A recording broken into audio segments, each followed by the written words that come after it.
नमस्कार दोस्तों, आज हम लोग बात करेंगे 17वीं ब्रिक्स समिट जो कि ब्राज़ील में हुआ था। आप जानते होंगे कि हमारे प्रधानमंत्री जी 5 देश की यात्रा पे गए हुए थे और इन देशों में ब्राज़ील भी था। उस ब्राज़ील में 17वीं ब्रिक्स समिट होने वाला था रियो डी जेनेरियो में, और वहाँ पे जाके हमारे देश के प्रधानमंत्री ने किस तरह से अपने देश का परचम लहराया है, ये आप सभी लोगों ने न्यूज़ चैनल के माध्यम से देख चुके होंगे। आज हम लोग बात करेंगे ये ब्रिक्स समिट जो 17वीं ब्रिक्स समिट था, इसकी क्या एडवांटेज रहेगी हमारे इंडिया के रिस्पेक्ट में। आप देखे होंगे न्यूज़ चैनल के माध्यम से कि कैसे ब्रिक्स समिट के दौरान जब हमारे नरेंद्र मोदी जी गए थे वहाँ पे, तो लोगों ने उनका स्वागत किस तरह से किया था और किस तरह से हमारे देश के कल्चर को उन्होंने प्रदर्शित किया। वहाँ पे शिव तांडव नरेंद्र मोदी जी के सामने में सुनाया गया, हमारे जो ग्रंथ है उनकी चर्चाएं की गई। तो इस समिट का कुछ ना कुछ तो उद्देश्य रहा होगा। आज हम लोग इसी उद्देश्य की चर्चा करेंगे कि ये ब्रिक्स समिट जो 17वीं है, ये भारत के रिस्पेक्ट में कैसे यूजफुल होने वाला है। तो बिना टाइम गवाए हुए हम लोग चर्चा करने जा रहे हैं ब्रिक्स समिट 2025 का। ठीक, आप कुछ इमेज देख रहे होंगे यहाँ पे, ये 2025 का ही ब्रिक्स समिट के दौरान लिया गया तस्वीर है जो कि मैंने आपको दिखा रहा हूं, और ये भी उसी टाइम का है कुछ इमेजेस। और एक इमेज और आपको मैं दिखाऊंगा, यहाँ देखिए, ये इमेज भी आप देख रहे होंगे कि ब्रिक्स समिट के दौरान ही, और कुछ वीडियो भी हम आपको दिखा रहे हैं। इसको देखिए और देख करके आपको ये लगेगा कि भाई भारत भी अगर दुनिया के लेवल पे देखें तो अच्छा खासा परफॉर्मेंस कर रहा है। अगर इंटरनेशनल रिलेशनशिप की अगर बात किया जाए तो भारत भी एक अहम रोल प्ले करता है दुनिया में। कि हमारा देश चौथी अर्थव्यवस्था हो गई है, चौथी अर्थव्यवस्था हो गई है पूरे अगर दुनिया का देखें तो। नहीं, चाहे वो सैनिक में देखिएगा या फिर आर्थिक क्षेत्र में देखिएगा या सेना के क्षेत्र में देखिएगा, तो आप देखिएगा कि अच्छी खासी परफॉर्मेंस इंडिया की रही है दुनिया के सामने। तो आज हम लोग चर्चा करेंगे ये ब्रिक्स समिट का क्या उद्देश्य है। हाल ही में ये चर्चा में रहा है और मैं आपको इसकी एक एक करके एडवांटेज सुनाने वाला हूं। भारत के प्रधानमंत्री जी ने ब्राज़ील के कहाँ गए हैं? ब्राज़ील के रियो डी जेनेरियो में आयोजित 17वीं ब्रिक्स शिखर सम्मेलन में भाग लिया, जिसका विषय क्या था, जिसका सब्जेक्ट क्या था? अधिक समावेशी और सतत शासन के लिए वैश्विक दक्षिण सहयोग को मजबूत बनाना, और रियो डी जेनेरियो घोषणा पत्र पर हस्ताक्षर किए। नहीं, आगे अगर चर्चा करें तो देखिए, इंडोनेशिया आधिकारिक तौर पर ब्रिक्स समिट में शामिल हो गया, जबकि बेलारूस, बोलिविया और Kazakhstan, Cuba, Nigeria, Malaysia, Thailand, Vietnam, इसके बाद युगांडा भी देखिए आप, और उज्बेकिस्तान का ब्रिक्स भागीदारी देशों के रूप में स्वागत किया गया। नहीं, तो आप इतने सारे चीज़ों को अच्छे से ध्यान से एक बार अगर देख लीजिएगा तो एग्जाम पॉइंट ऑफ व्यू से ये काफ़ी इंपॉर्टेंट रहेगा, चाहे आप बीपीएससी दे रहे हों या फिर किसी भी अच्छे खासे एग्जाम की तैयारी कर रहे हों, तो उसमें एक अहम भूमिका निभाएगा। जब लिखने का बारी आएगा तब भी आएगा काम, और जब आप ऑब्जेक्टिव टाइप का क्वेश्चन अगर बना रहे होंगे तब भी काम आएगा। तो चलिए, भारत ब्रिक्स की अध्यक्षता ग्रहण करेगा। भारत ब्रिक्स की अध्यक्षता ग्रहण करेगा, और 2026 में कब करेगा? ये करेगा 2026 में। और कौन सा होगा, नंबर कौन सा होगा? तो 18वीं होगा, क्योंकि 17वीं तो हो गया है। 17 नंबर का तो ब्रिक्स समिट हो चुका है। अब जो 26 में करेगा वो कौन सा करेगा? 18वीं। 17 ब्रिक्स सम्मेलन के मुख्य परिणाम क्या है? वैश्विक शासन में सुधार। इसका रिजल्ट सुनिए, सबसे काम का तो इसका रिजल्ट है। रिजल्ट क्या है वो सुनिए। पहला, वैश्विक शासन में सुधार हो। क्या हो? वैश्विक शासन में सुधार। ब्रिक्स ने वैश्विक दक्षिण अधिक प्रतिनिधित्व के लिए दक्षिण एशिया, अफ्रीका और लैटिन अमेरिका से अधिक अस्थायी सदस्यों को शामिल करने के लिए संयुक्त राष्ट्र सुरक्षा परिषद के विस्तार का समर्थन किया है। उभरते बाजारों और विकासशील देशों की भूमिका को प्रतिबिंबित करने के लिए IMF और विश्व बैंक सुधार का आग्रह किया, और एक नियम आधारित विश्व व्यापार संगठन का समर्थन भी किया। नहीं, अब दूसरा देखते हैं कि दूसरा इसका क्या है। तो सतत विकास, सस्टेनेबल्स डेवलपमेंट की भी बात की जाएगी इसमें। सस्टेनेबल्स डेवलपमेंट में क्या बातचीत होगी वो देखिए। ब्रिक्स ने विकासशील देशों के लिए, जो डेवलपिंग कंट्री है, उसके लिए संसाधन, क्या, रिसोर्सेस जुटाने के लिए जलवायु वित्त पर नेताओं के रूपरेखा घोषणा पत्र को अपनाया तथा कार्बन मूल्य निर्धारण और उत्सर्जन व्यापार में सहयोग बढ़ाने के लिए ब्रिक्स कार्बन बाजार साझेदारी पर हस्ताक्षर भी किए और समझौते का विज्ञापन का समर्थन भी किया। तीसरा क्या है? शांति सुरक्षा होनी चाहिए भाई। क्या होनी चाहिए? शांति और सुरक्षा। शांति और सुरक्षा, शांति सुरक्षा जरूरी है। देश को विकास करने के लिए शांति सुरक्षा जरूरी है। विश्व व्यापार जरूरी है। अगर विश्व व्यापार अगर नहीं हो रहा है तो देश का विकास नहीं होगा। हम अपने देश का सामान अपने ही देशों में बेचें तो क्या विकास? हमारे पास विदेशी मुद्रा भी तो आनी चाहिए। नहीं, ब्रिक्स ने अफ्रीकी समस्याओं के लिए अफ्रीकी समाधान की पुष्टि की। गाजा युद्ध चल रहा होगा, आप देखे होंगे। विराम और 2 राज्य समाधान का आह्वान किया। ब्रिक्स के जो लीडर्स थे ने पहलगाम भारत में जो आतंकी हमला हुआ था जिसमें 24 लोग मारे गए थे, वो भी धर्म के नाम पर के धर्म बोल करके, धर्म पूछ के मार दिया गया था। नहीं, जिसके बाद भारत ने एक मूवमेंट चलाया था, आप सबको याद होगा। नहीं, एक ऑपरेशन चला था भारत में, सिंदूर, और हम लोगों ने चुन के आतंकी ठिकानों को उड़ा दिया। तो इसकी भी निंदा की गई ब्रिक्स में। नहीं, ब्रिक्स के जो नेता थे, ये जो धर्म के नाम पे जो कत्लेआम किया गया था, इसकी भी ब्रिक्स के लीडर ने इसका घोर निंदा किया। और भारत ने जोर देकर कहा कि आतंकवाद को सिद्धांत रूप से खारिज किया जाना चाहिए। अच्छा, कुछ देश आतंकवाद को मान नहीं रहा है। नहीं, कुछ देश, क्योंकि इससे प्रॉफिट है कुछ देशों को और कुछ देश का इससे नुकसान है। नहीं, तो इसलिए अगर ये विश्व लेवल पर अगर आतंकवाद वाला मुद्दा उठ जाए तो आतंकवाद वाली समस्याएं जो हैं खत्म हो जाएगी। कहा जाता है कि जब अपने पे होता है ना सबको, जब अपना भुगतना पड़ता है तब उसको समझ में आता है कि क्या होता है, दूसरे से क्या लेना देना है। तो कुछ लोग अच्छे भी होते हैं, जैसे कुछ देश अच्छे होते हैं। तो आतंकवाद वाले मुद्दे पर बातचीत हो रही है फिलहाल, ताकि आतंकवाद वाली जो समस्या है ये जड़ से समाप्त हो जाए। नहीं, ये भी विकास, देश के विकास में एक क्या है, रोरा। नहीं, अब देखिए, अब इसके बाद क्या होना चाहिए? वित्तीय सहयोग पे भी बात की गई। ब्रिक्स के अमेरिकी डॉलर पर निर्भरता कम करने के लिए सीमा पर भुगतान पहल पर वार्ता को आगे बढ़ाया और न्यू डेवलपमेंट बैंक के विस्तार का समर्थन भी किया तथा निवेश को जोखिम मुक्त करने के लिए ब्रिक्स बहुपक्षीय गारंटी पायलट का समर्थन किया। नहीं, प्रौद्योगिकी और डिजिटल अर्थव्यवस्था भी होनी चाहिए। विज्ञान के क्षेत्र में भी कुछ विकास होनी चाहिए, इसकी भी बातचीत हो गई। ब्रिक्स ने वैश्विक एआई अभी देख रहे हैं, काफ़ी हमारे देश में और दूसरे देश में भी चर्चा में रहा है। एआई आप लोग भी जानते होंगे, एआई आर्टिफिशियल इंटेलिजेंस के बारे में, और काफ़ी चर्चा में रहा है। अब देखिए क्या हुआ कि ब्रिक्स ने वैश्विक एआई गवर्नेंस पर नेताओं के वक्तव्य को अपनाया, डेटा अर्थव्यवस्था गवर्नेंस समझौते को संपन्न किया और सहयोगात्मक अंतरिक्ष अन्वेषण के लिए ब्रिक्स अंतरिक्ष परिषद बनाने पर सहमति व्यक्त की। नहीं, इसके बाद अगर देखें तो क्या है? स्वास्थ्य और सामाजिक विकास। अब बताइए, हेल्थ वाली जो बातें हैं ये भी होनी चाहिए और सामाजिक विकास भी होना चाहिए, हमारे सोसाइटी का विकास भी होनी चाहिए। नहीं, ब्रिक्स ने स्वास्थ्य असमानताओं से निपटने के लिए सामाजिक रूप से निर्धारित रोगों जैसे कि तपेदिक हो गया के उन्मूलन के लिए साझेदारी शुरू की। ब्रिक्स, अब आप थोड़ा देर के लिए सोचिए कि ये ब्रिक्स क्या है, ब्रिक्स है क्या? आखिर ब्रिक्स कैसे नाम इसका आ गया? संक्षिप्त रूप में अगर बताएं ना, आपको संक्षिप्त रूप में बताए तो ब्रिक को ब्रिटिश अर्थशास्त्री जिम ओ नील ने 2001 में ब्राजील, रूस, भारत, चीन की उभरती अर्थव्यवस्था, नाम याद रखिए, इसका जो संक्षिप्त नाम है, एक ब्रिटिश के अर्थशास्त्री थे। कौन थे? ब्रिटिश के अर्थशास्त्री थे जिम ओ नील ने 2001 में ब्राजील, रूस, भारत, चीन की उभरती अर्थव्यवस्था का प्रतिनिधित्व करने के लिए गढ़ा था। ठीक है, आगे चलते हैं और आगे देखते हैं और इसमें क्या अहम है। 2006 में G8 आउटरीच शिखर सम्मेलन के दौरान एक औपचारिक समूह के रूप में कार्य करना। नहीं, अब 2009 में रूस में इसका पहला शिखर सम्मेलन आयोजित किया गया था।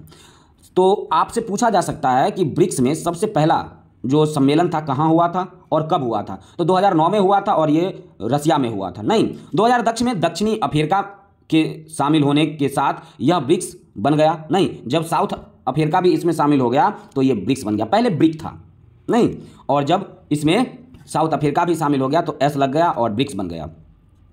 आगे की चर्चा करते हैं।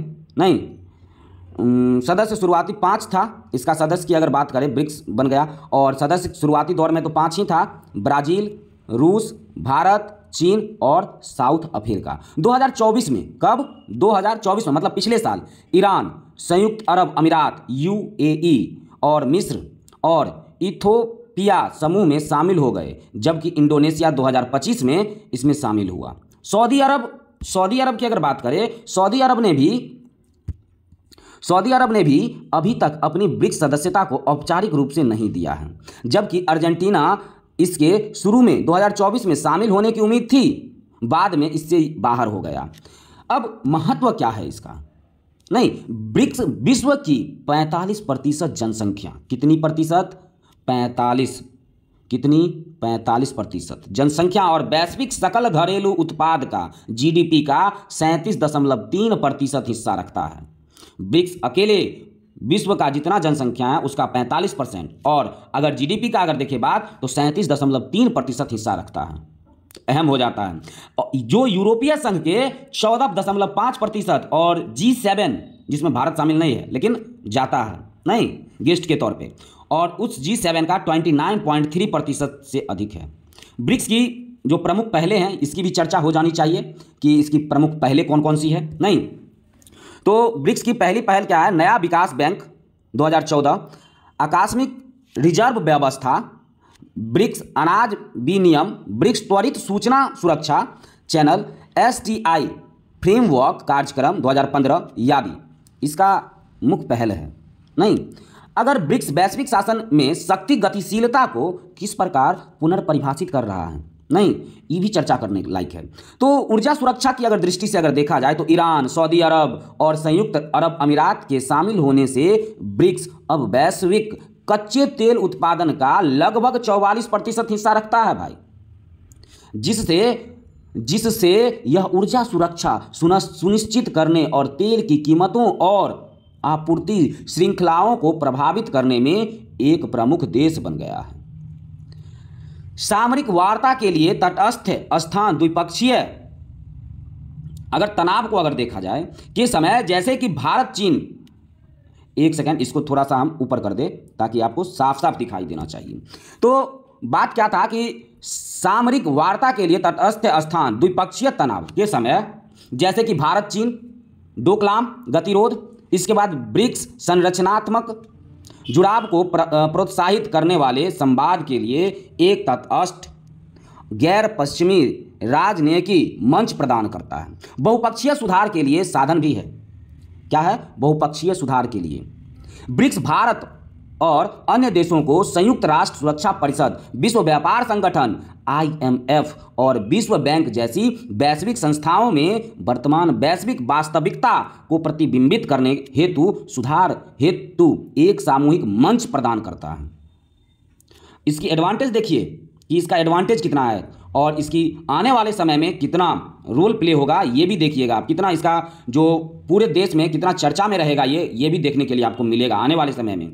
जैसे इसकी पॉपुलैरिटी बढ़ती जा रही है उसके हिसाब से हम बता रहे हैं कि आने वाले समय में ये भी एक अहम रोल प्ले करेगा वर्ल्ड में। समावेशिता और वैश्विक सहभागिता की अगर चर्चा की जाए तो नए देशों को शामिल करना खुला हुआ है कि भाई जिसको शामिल होना है आ जाओ, जिनमें से कई विश्व व्यापार संगठन के सदस्य हैं। जैसे इथोपिया और ईरान को छोड़ दिया जाए, समूह के अपने वैश्विक पद चिन्ह का विस्तार करने और गैर पश्चिमी देशों के व्यापक गठबंधन को शामिल करने के प्रयास को दर्शाता है। नहीं, उभरता हुआ राजनीतिक और आर्थिक ब्लॉक अगर देखा जाए तो ब्रिक्स को तेजी से G7 के प्रति संतुलन और G20 में एक उभरती हुई ताकत के रूप में देखा जा रहा है, जो घटते पश्चिमी प्रभाव के बीच असमानता और कम प्रतिनिधित्व जैसे आर्थिक और राजनीतिक मुद्दों को संबोधित कर रहा है कि नहीं कर रहा है। वर्तमान वैश्विक अर्थव्यवस्था में ब्रिक्स की कार्यप्रणाली में बाधा डालने वाले प्रमुख चुनौती क्या है, इसको भी देख लीजिए कि ब्रिक्स में जो बाधा डालने वाली जो चीज़ें हैं वो कौन कौन सी है। नहीं, अस्थाई सीट और सचिवालय का अभाव है। ब्रिक्स के पास कोई अस्थाई सीट या समर्पित सचिवालय नहीं है, जो इसके संस्थागत ढांचों को कमजोर करता है। इसके संस्थागत जो ढांचा है ना, इसको कमजोर बना देता है।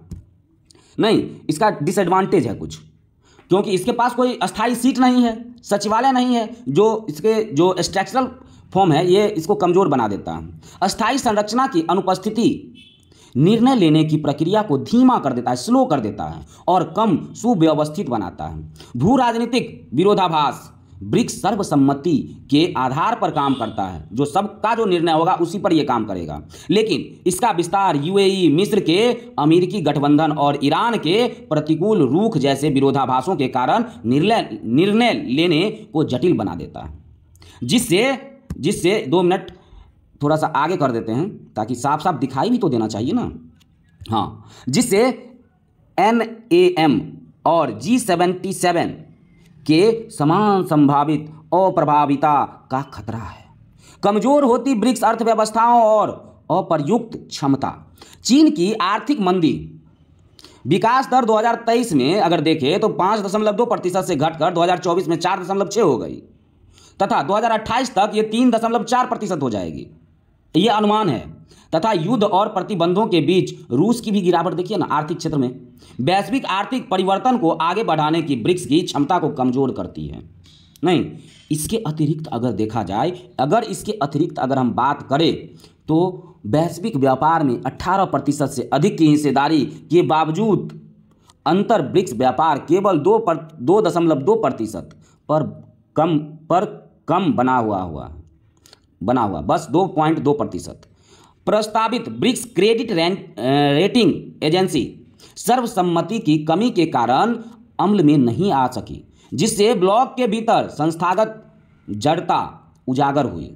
नहीं, वैश्विक संस्थाओं पर सीमित प्रभाव।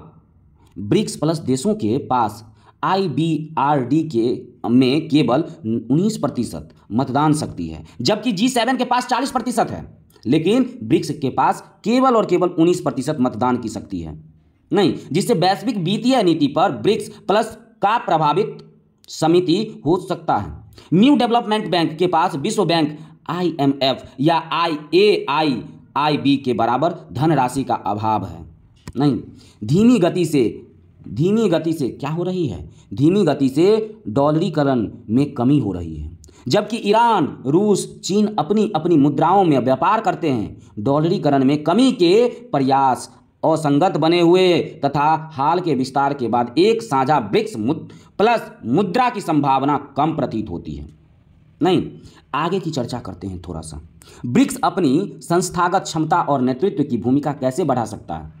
अगर दिख रहा है तो सुधार करने की भी आवश्यकता है, और सुधार कैसे होगी इसकी चर्चा अब होगी। संस्थागत सुधार देखिए, एक अस्थाई ब्रिक्स सचिवालय की स्थापना कराना। सबसे पहला ब्रिक्स की जरूरत क्या है कि एक सचिवालय बनाए, राजनीतिक मुद्दों पर आम सहमति बनाए रखते हुए आर्थिक मामलों पर भारीता मतदान के साथ निर्णय लेने का विस्तार करना होगा, तथा रणनीतिक फोकस और वैश्विक विश्वसनीयता बनाए रखने के लिए GDP और आर्थिक स्थिरता जैसे स्पष्ट मानदंडों के साथ नए सदस्य एकीकरण को औपचारिक रूप देना होगा। वित्तीय एकीकरण भी कर सकता है। नहीं, वित्तीय एकीकरण भी हो जाए तो मजा ही आ जाएगा। वैकल्पिक स्विफ्ट प्रणाली को बढ़ावा देना होगा। NDB ऋण का विस्तार करने के लिए ब्रिक्स विकास बैंक 2.0 का शुभारंभ करना तथा सदस्यों के बीच व्यापार बाधाओं को कम करने के लिए ब्रिक्स मुक्त व्यापार समझौता स्थापित करना होगा। भू राजनीतिक सहयोग भी हो सकता है। अगर ये सब सुधार हो जाए तो ये एकदम टक्कर देने लायक हो जाएगा बड़ा संगठन को। देखिए, वैश्विक शासन पर एकीकृत रुख अपनाना, जैसे संयुक्त राष्ट्र सुरक्षा परिषद सुधार, विश्व व्यापार संगठन पुनर्गठन, आतंकवाद निरोध पर ब्रिक्स सुरक्षा वार्ता को मजबूत करना तथा एक तटस्थ मंच के माध्यम से संघर्ष समाधान को बढ़ावा देना होगा। नवाचार साझेदारी भी करनी होगी। अब नवाचार साझेदारी क्या होती है? पश्चिमी निर्भरता को कम करने और संसाधनों को एकत्रित करने, अंतरिक्ष और परमाणु ऊर्जा में सहयोग बढ़ाने के लिए AI, अर्धचालक और हरित तकनीक में संयुक्त अनुसंधान एवं विकास के लिए ब्रिक्स डिजिटल गठबंधन का गठन करना होगा। अगर हम बात करें सॉफ्टवेयर, सॉफ्ट पावर और सांस्कृतिक आदान प्रदान अगर हो जाए। अब सांस्कृतिक आदान प्रदान तो तभी होगा ना जब जितने देश इसमें शामिल होगा उसके लोग आए जाए आसानी से उस देश में, तो सांस्कृतिक आदान प्रदान हो जाएगा। नहीं, छात्र तथा सदस्यों के बीच व्यापार बाधाओं को कम करने के लिए क्या करना होगा? मुक्त बाजार की समझौता करनी होगी। कौन सा समझौता? मुक्त बाजार, व्यापार बाजार। भू राजनीतिक सहयोग, वैश्विक शासन पर एकीकृत रुख अपनाना होगा, जैसे संयुक्त राष्ट्र सुरक्षा परिषद, विश्व व्यापार संगठन पुनर्गठन मजबूत करना होगा तथा एक तटस्थ मंच के माध्यम से संघर्ष समाधान को बढ़ावा देना होगा। ये शायद पढ़े हैं ना, ये हम लोग कर चुके थे। आगे थोड़ा सा आगे यहाँ से बात होगी।